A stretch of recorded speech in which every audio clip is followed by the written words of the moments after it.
This is the return of the Republic. And this is the War Room with Owen Schroyer and Roger Stone. This is the War Room, and we have stacks of news here. I've got stacks of news on deep state developments, lawsuit developments, Clinton email developments, and all of that. We've got job news, economy news. That's all good news. The NFL ratings are down. You've got perhaps the biggest data breach in the history of the NSA on our hands. I've got a stack of laughing at liberal news. But first, considering all of the confusion and all of the questions we have right now on the cyclone bomb and the weather hitting New England right now, I think we should go to the expert, Al Gore. What is going on? Scientists reported with unprecedented alarm that the North Polar ice cap is, in their words, falling off a cliff. One study estimated that it could be completely gone during summer in less than 22 years. Oh. Another new study to be presented by U.S. Navy researchers later this week warns it could happen in as little as 7 years. It's the Man Bear Pig. Tonight, with much of the country in a deep freeze, the Great Lakes are battling a record-breaking, bitter onslaught of snow. Tonight, more than 200 million Americans dealing with an Arctic blast. Winter weather alerts from the Rockies to New England, even into the deep south. Well below zero for wind chills once again, and the pattern is such we might see some snow across the southeast. This is just wild, Al. In Lorain, New York, firefighters tunneling their way into this home. Is that Al Gore's house? Trapped inside. I think Al Gore's in there. Don't stop. The co-founder of the Weather Channel now says man-made global warming is a myth, made up to push a political message. This is an incredible bad science. All right. We need a mass of volunteers to Al Gore's house immediately. He has been snowed in. The doors are shut. Their doors are shut. He's been snowed in. We're going to get you, Al. What's this? Yeah. Al Gore is snowed in, folks. He's snowed in, and he's blaming global warming. We're going to get you out of there, Al. He's starting to lose his mind. Okay. We're going to get to the real news on the other side of this break. We've got a couple polls right now at the War Room Show on Twitter. Follow us on Twitter at War Room Show. Now, I want to cover the poll that we put out yesterday first. Go to the one from yesterday first, guys, because with all of the Bannon confusion and intrigue and everything that's going on, what I'm noticing, though, from at least our audience here is people aren't really kind of buying into the Bannon drama. And if this was an attempt to split Trump's base or fracture Trump's base, it's not working. Guys, let's make this full screen so that I can read it real quick. Because the reason I want to cover this is because, okay, so the poll was what caused the Trump-Bannon feud, and Bannon in it for himself, Bannon quotes are fabricated, Bannon and Trump are trolling, or Bannon political influence failing, and the winner was Steve Bannon and Trump are trolling. That got 6,000 votes. So most of the people in that poll aren't even buying it at all. They think that there's some other ripple to this to be known in the future. So that was yesterday's poll. Now today's poll, what is today's most exciting story? Steve Bannon drama, Department of Justice reopening the Clinton email investigation, Paul Manafort sues Robert Mueller over the Russian probe entrapment, or the Dow Jones crossing 25,000 for the first time ever, hitting another record. And as of right now, just over 1,000 votes. The Department of Justice reopening the Clinton investigation is the most exciting news story to our audience. So what that tells me, whatever is behind all the Bannon drama, whatever is the true story behind all that, and I'm sure we're going to talk about that here today, Trump's base is not affected by this. The Liberty Movement is not affected by this. The Make America Great Again movement is not being affected by this. Yes, we're intrigued. Yes, we're trying to figure out what went down here. But the base is not fractured, and even though some feathers may have been ruffled here, it's not going to fracture Trump's base, and it's not going to stop our political movement from happening in 2018. This is the War Room. We'll be right back with stacks of news on the other side. Here we are. It's already Thursday, January 4th, 2018. This is the War Room. I'm your host, Owen Schroyer, and we have stacks and stacks and stacks of news. It does appear justice is inching closer to Hillary Clinton. All kinds of different angles and aspects of that we're going to cover today. Eventually, we're going to do a segment of laughing at liberals because I have a stack of news that we can use for laughing at liberals here. And you've got extreme weather hitting the United States right now. In fact, we might as well just get that out of the way right now at the top. By the way, though, if you go to @WarRoomShow on Twitter, we have a poll out. I ask you to follow us on Twitter @WarRoomShow, and that's where you can vote on our daily polls. We'll be launching these polls right before we go on air and then concluding them, well, when we finish, but also at the end of the poll, which will be the next day. What is today's most exciting news story? Steve Bannon drama, Department of Justice reopened Clinton email investigation, Paul Manafort sues Robert Mueller over the entrapment with the fake Russian probe, or the Dow Jones hits a record crossing 25,000 for the first time.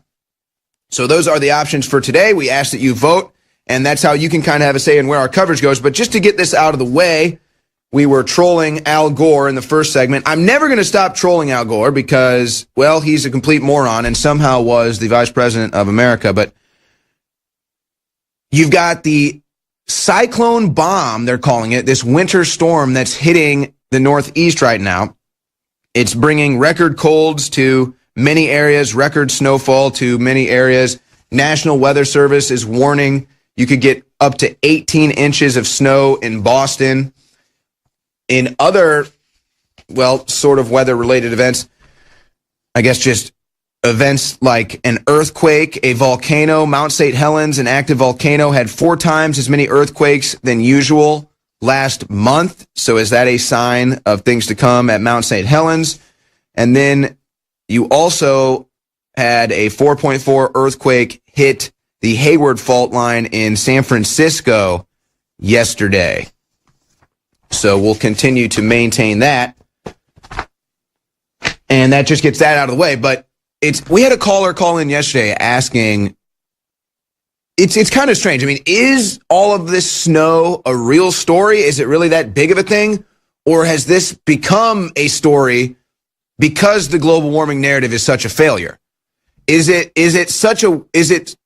crazy to us that there's about to be 18 inches of snow and a cyclone bomb winter storm about to hit the New England coast? Is that crazy to us because we were told global warming is real, because we were told the planet keeps heating up, because we were told we would never see anything like this again, because we were told the polar ice caps would melt? Or is this just weather? Is this just weather? This is normal. That part of America was always getting big snow. I mean, look at history. I mean, maybe certain patriots traveled across certain bodies of water that were iced over. I don't know. Maybe it happened sometime. So maybe that's normal. So maybe it's not really a story. But the real story is that global warming is a total hoax. That's the real story. That's why they twist the narrative and now say climate change, which is what we were saying when they were saying global warming. So Al Gore is currently snowed in to his multi-million-dollar den, and he's blaming Man Bear Pig, so people are on their way to rescue him. Okay. Now let's hit this positive news, because Trump, the Russian agent, is going to crash the economy, they said. It's not working. The Dow Jones Industrials cross 25,000 for the first time. So first you have all of these records set in the stock market. Okay, those have been noted. We just hit another record. It crosses 25,000. In the calendar year of 2017, you hit more records for the stock market than any other prior calendar year. So a record of records. Now, the rate of growth in the stock market right there is also a record. There have never been there's never been a short time span ever before where the Dow or these other industrials have gone up at such a high rate. So you have a record number of records, you have the rate that the stock market is going up at a record, and then you just have record closing numbers seemingly almost every time it closes. So, and it was Hillary Clinton herself that said We cannot have Trump in charge of the economy. He would surely destroy it. All the fake news echoed that Democrat talking point. But should we really be that shocked that this is what's happening when President Trump gets 1 year in office? Should we really be shocked that Barack Obama, a community organizer, a nothing, a nitwit, a fraud, a fop, President Hussein Hezbollah, should we really be that surprised that President Hussein Hezbollah didn't get 0.25% GDP growth, a community organizer, a fake liberal from Chicago? Should we really be surprised that he could never do anything good for the economy? And then when a businessman, a successful businessman, a self-made billionaire, should we really be that surprised when he gets in office and actually gets the economy going again? Should we really be that surprised that a failure, President Hezbollah, failed the economy, and that a success, a winner, President Trump, gets the economy going again? Should we really be that surprised? Well, I guess he knows what he's doing. Barack Obama thought it was a magic wand. Trump realized, no, it's about legislation, cutting these regulations, cutting all this red tape, cutting all the acts against our energy sector. That's what it is. Cutting taxes. Trump gets it.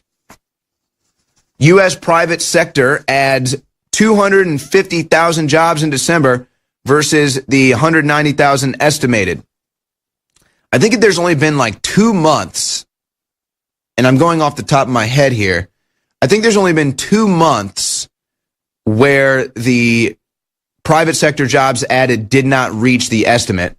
And one of those times, I think it was either November or October, it was because they set the estimate so high because jobs kept getting created at such a high rate. They set it too high. They couldn't possibly reach it. It was still huge jobs growth. So another month of positive jobs growth, and another month of the fake news being completely wrong about Trump crashing the economy. Job cut announcements in 2017 see lowest levels since 1990, coming from a latest report. Yeah, I mean, I could go on and on with these all day. Think about all the records. You've got unemployment down. And we can sit here and do the tactic, and we only do this because this is what the racist liberals do, where you say black unemployment is reaching record lows, Hispanic unemployment is reaching record lows. So that's just kind of how we fight back against them trying to race bait and play identity politics all day long, because they fail at that too. But it's about all of America benefiting. It's about all of America getting a new job. It's about all of America getting a raise. It's about all of America getting a tax cut. Food stamps under Obama reached record highs. Now they're going at a different trajectory, and we have some areas where we're seeing welfare reaching record lows now. So yes, that's what we need. We can't have a population dependent on the government. This is supposed to be an independent nation. People came here to be independent from any authority, independent from some government telling them how to run their lives. That's the point of America. Get it? I think people are starting to get it now. And what's going to happen when they start seeing their paychecks with a little more money in them because they're not getting taxed as much? People are going to start to look at Trump a little bit differently. And they might still hold on to some of that hatred that they've been harboring.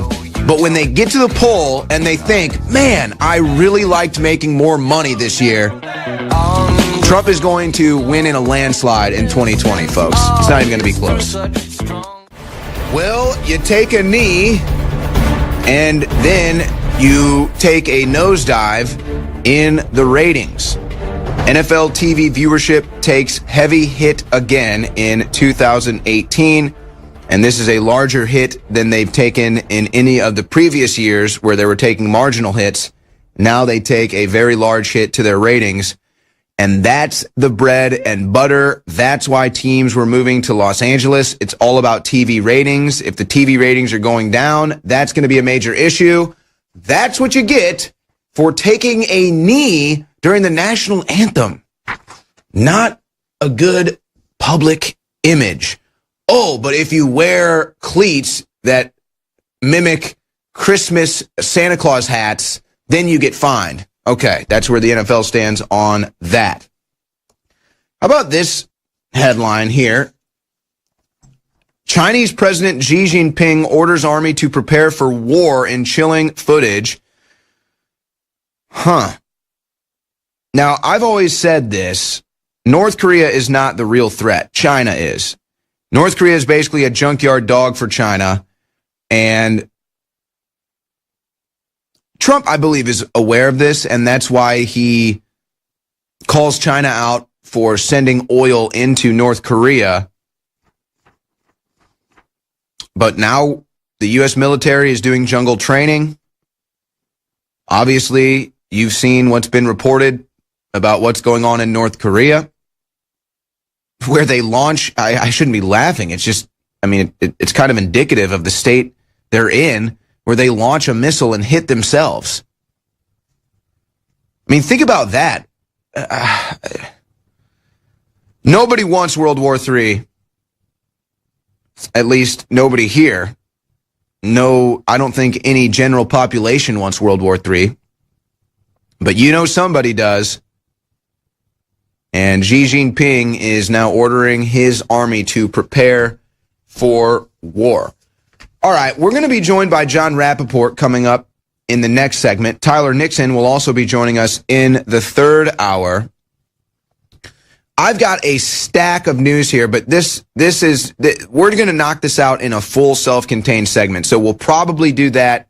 This stack of news is so important that I need to focus really hard and make sure that I'm in the full zone when I get to the stack of news, because the developments right now that are inching closer and closer to Hillary Clinton are huge. The developments right now exposing the fake Russian investigation and Robert Mueller's team is getting closer and closer. And there's just multiple angles here. And then you ask, what is Jeff Sessions doing? Well, he's trying to put out a joint still. He's trying to figure out what to do about marijuana, a minor issue, at least in my opinion. But let's play a clip here, because this is what we told you was going to be coming. Guys, let's prepare clip 6 here. So slowly but surely they are trying to create this narrative that Trump is unfit for office. You've been seeing it everywhere, whether it be a tweet, whether it be a statement he makes, whether it be him photobombing his son Barron Trump over Christmas, whatever it is, they think he's nuts because that's them actually projecting their mental shortcomings onto President Trump. But regardless, you're starting to see this more and more. And so now they're even bringing this up to Sarah Huckabee Sanders during the press briefings. Here is an NBC reporter asking the press secretary Sanders if President Trump is mentally ill. Couple questions. I'll try to make these simple. First, did the president? You don't think I can handle the hard ones? Did the president's son, Donald Trump Jr., commit treason? I think that is a ridiculous accusation, and one that I'm pretty sure we've addressed many times from here before. Finally, John Decker. If I can ask you after the tweet about nuclear. You know what? Just pause it real quick. Pause it here, because this whole thing, it's like we miss like the most blatant double standard because it's so big. It's like you don't even point it out. But how is it that we're sitting here and we've got people talking about Donald Trump Jr. committing treason? Let me just point out a couple basic facts about this. One, Donald Trump has never served public office. Donald Trump Jr. was never elected to any office. He's never ran for any office. He's never ran any political campaign to try to get elected. He's never been in any public sector, state-run job.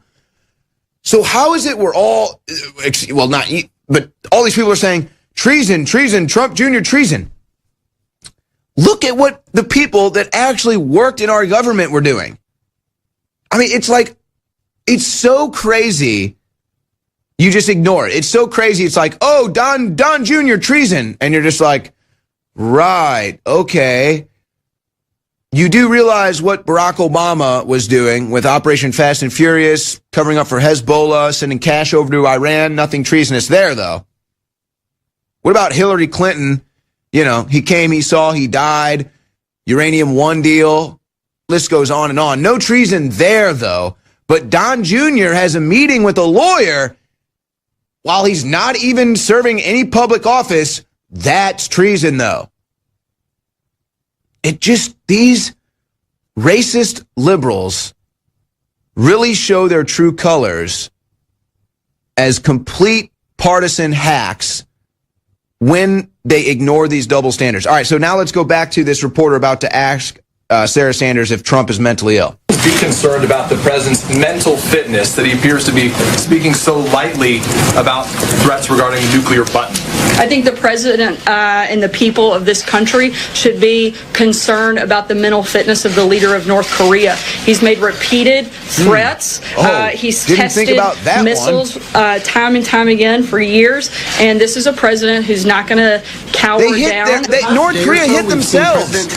North Korea hit themselves with the missile. Hold on, stop the tape. Stop the tape. North Korea hit themselves with the missile. Do you understand that? North Korea hit themselves with a missile.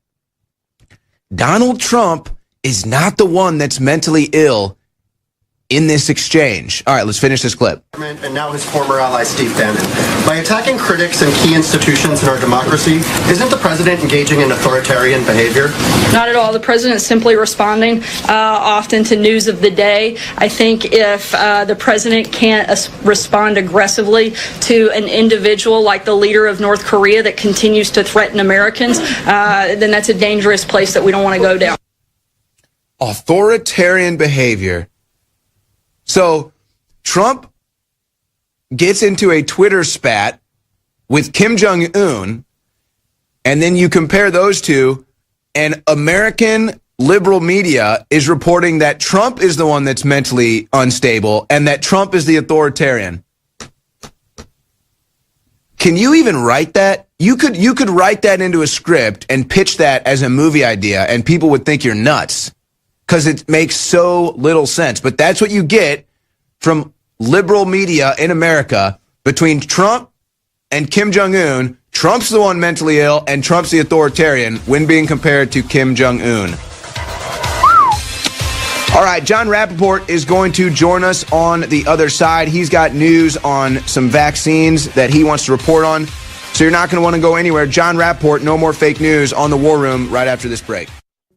And I am now joined by John Rappaport from NoMoreFakeNews.com. In fact, we're going to be discussing some of the topics he's been covering there.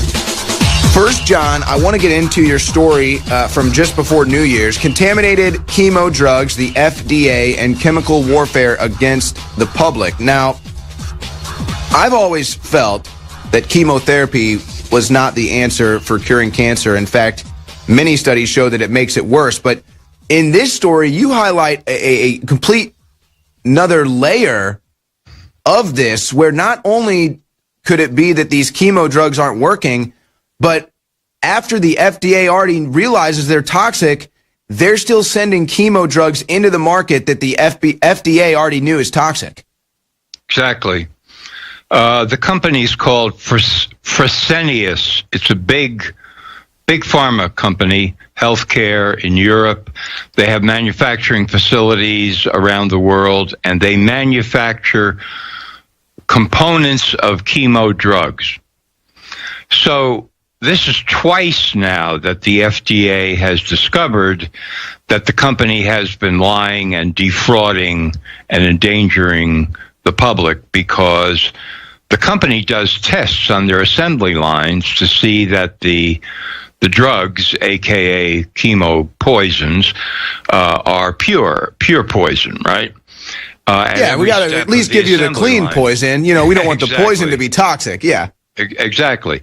And so they have stopped these tests over 400 times because obviously they were afraid that the results of the tests would show that the chemo drugs have been contaminated with other poisonous elements not on purpose. So the FDA went after this company a few years ago and said, you can't do this, boys. And then they went away, and the company kept doing this, and now the FDA has gone back to them again with a more, quote, severe warning letter. But none of this has stopped Fresenius from shipping their chemo components to other manufacturers who make chemo drugs. And these chemo drugs, which could very well be contaminated, are still coming into the U.S., still coming into other countries, and nothing is being done to stop it.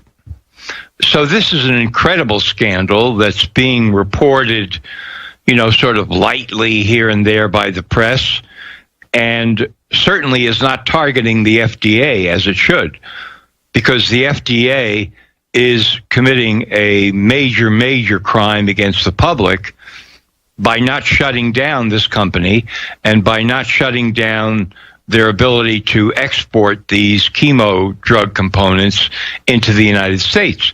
The FDA is essentially saying, well, we don't like what you're doing. We warn you that if you keep doing this again, we're going to stop allowing you to export the drugs. But in the meantime, while you fix the situation, and we recommend you get an outside consultant to help you, you can still ship the poison chemo drugs with the added contaminated poisons wherever you want to.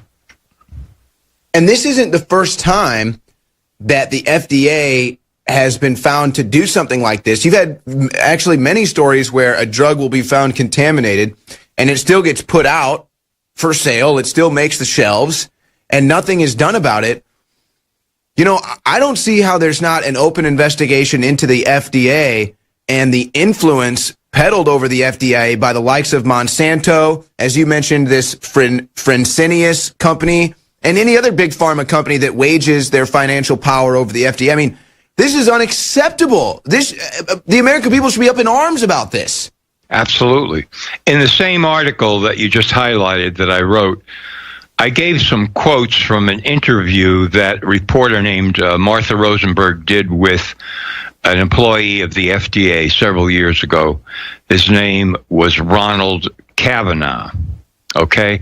And his job was actually to review new drug applications that pharmaceutical companies make to the FDA. And he said basically that when he decided that he wanted to be honest about his evaluations of these drugs and say no to dangerous drugs or drugs that were ineffective, he was threatened and his family was threatened. He thought that he could be possibly sent to prison or worse if he kept standing up to his bosses at the FDA.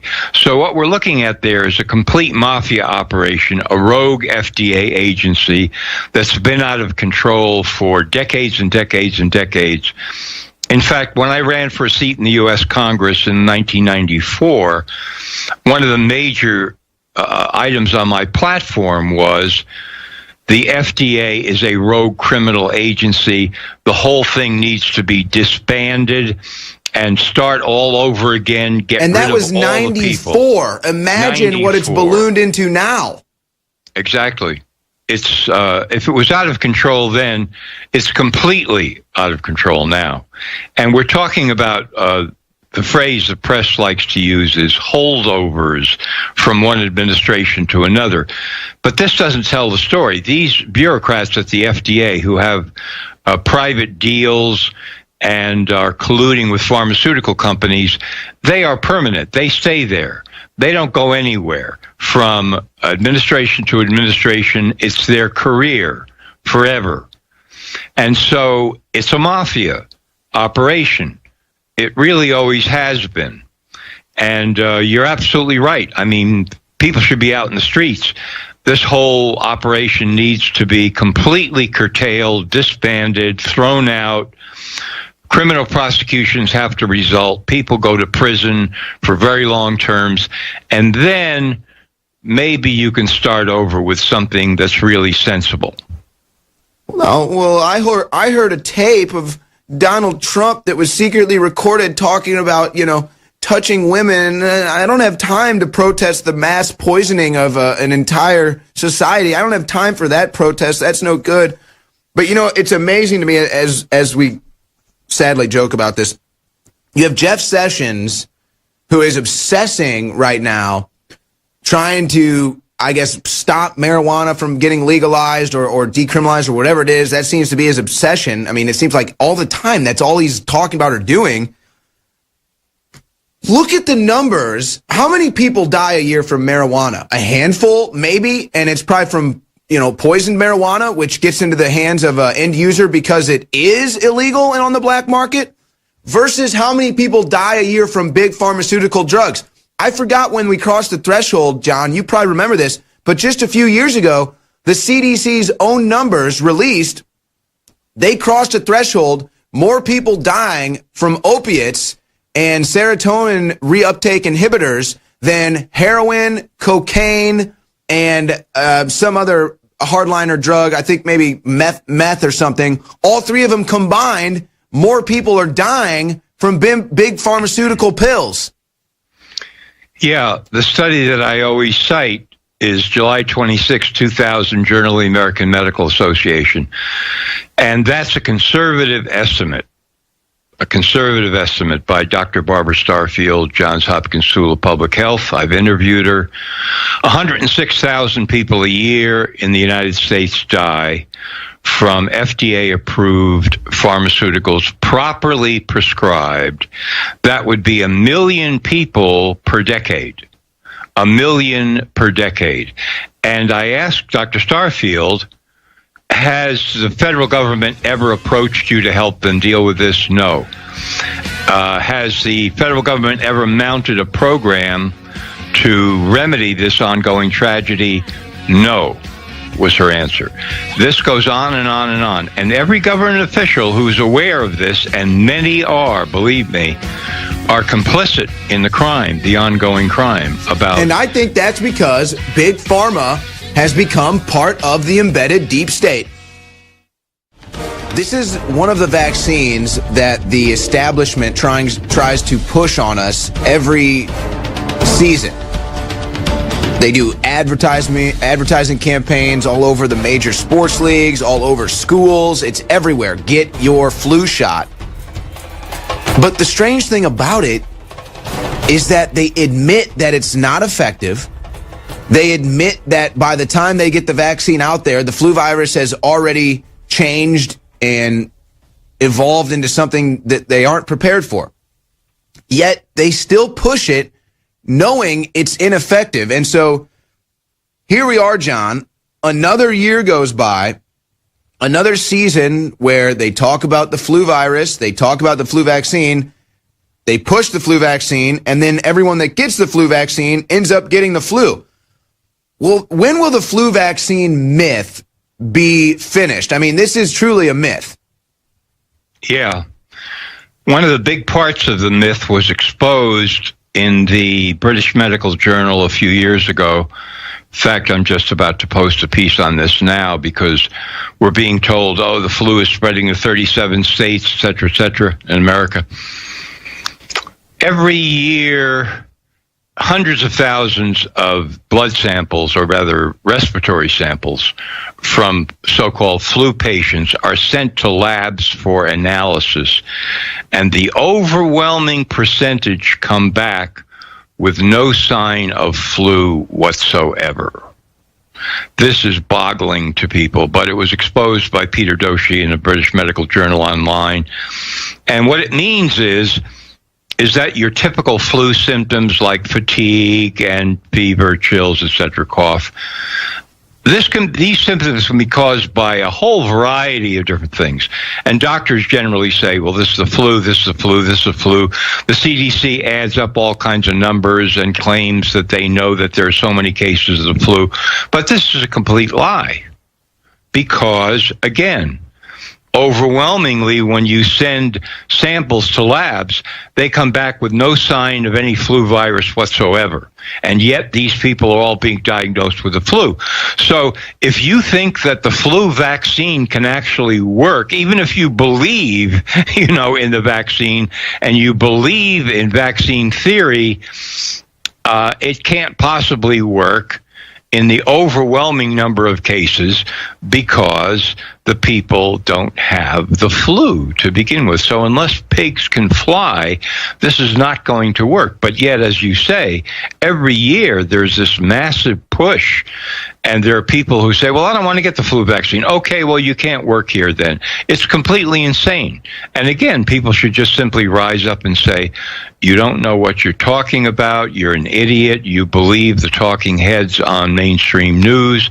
This is not the actual flu situation. The vaccine could not possibly work. But what is this weird Stockholm syndrome where I feel like in the past they kind of used a fear technique to get you to get the flu vaccine? You highlighted in the great virus hoax in modern medicine story how they've used this before, fear campaigns, like they did with the swine flu in 2009, they did with the SARS outbreak in 2003. So it used to be like a fear campaign that they would try to run to sell these things. But now they've retreated, and I guess because they've already embedded the fear into the culture, now there's this weird angle that they come out before the vaccine and they tell you, it's not effective. We have the studies. It's not effective. In fact, the flu vaccine basically that we made was for last year's flu. So this year's flu, it's completely ineffective. So it's like they've admitted, it's like, yeah, it doesn't work. We're basically giving you a poison, but we've already instilled this fear from these fear campaigns in the past. So just go ahead and get your flu vaccine anyway. Yeah, it's completely insane. So they're banking on the fact that people now are so dumb that they can't see a contradiction when it's shoved right in front of their faces. Yeah, it's ineffective, it doesn't work, but you have to take it, it's very important. And they're testing that theory out, Can we bamboozle? Yeah, it's working for a lot of people. Can we bamboozle the people once again by admitting that there's nothing to this story and then just shoving it down their throats anyway? But I have to tell you that people are waking up all over the world at the same time to the dangers of vaccines and the fact that natural health and building up your immune system is really the way to health.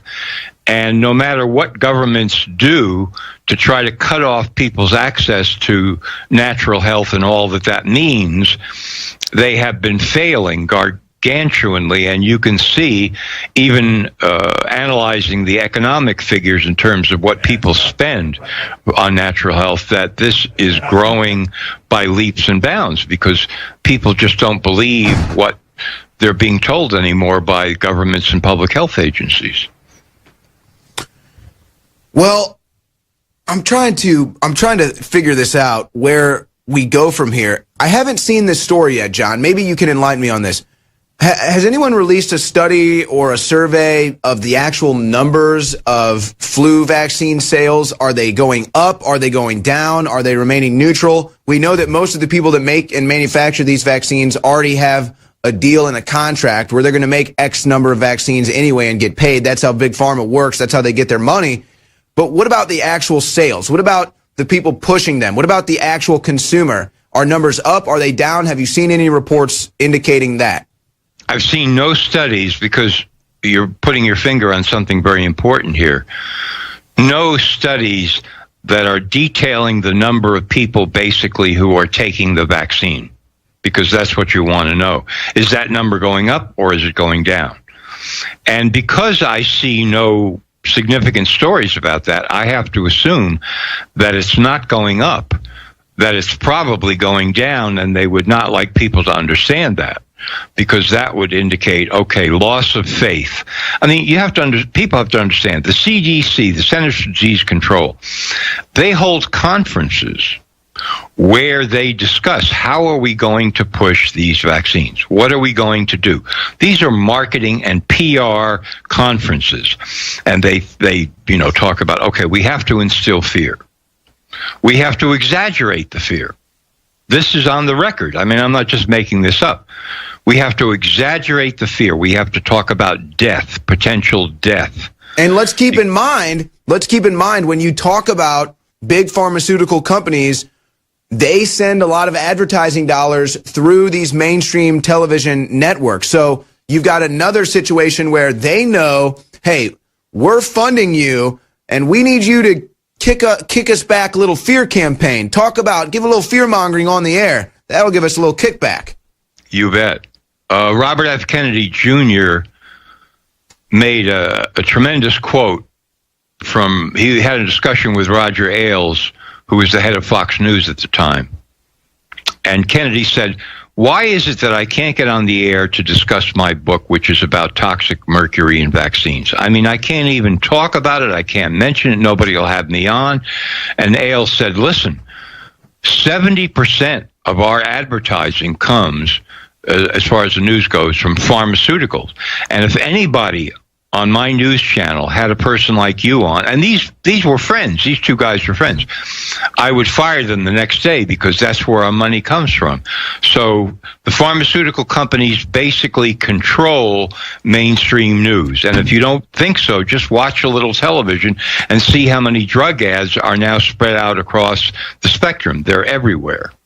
And all you got to do is listen to the silence about these breaking stories about how they admit the flu vaccine is unsafe. Old vaccines like Gardasil and the dangers of that. Look at how they never cover that. That's totally based on the synergy they have with Big Pharma. John Rapport, thank you so much for joining us. You can find all his work at nomorefakenews.com. There goes John Rapport. Now, for us, you know that we are now live 10 hours a day, Real News with David Knight, The Alex Jones Show. He's on almost 4 hours every day now. And then The War Room from 3 to 6 with myself and Roger Stone. It's all possible because of your support at InfoWarsStore.com. So I urge you, get to InfoWarsStore.com before the New Year's extended sales are up.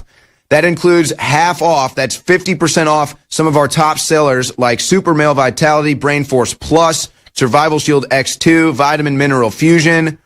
How about Super Blue Toothpaste? That is one of the most popular products. That's half off right now. Vitamin B12 Secret 12, 50% off. And free shipping store-wide. Free shipping and 50% off all InfoWars Life Select Storable Food products. You're hearing the stories about earthquakes and volcanoes. Might be a good time with free shipping and 50% off InfoWars Life Select Storable Food to go to InfoWarsStore.com and take advantage of that special. We will be right back with more of The War Room.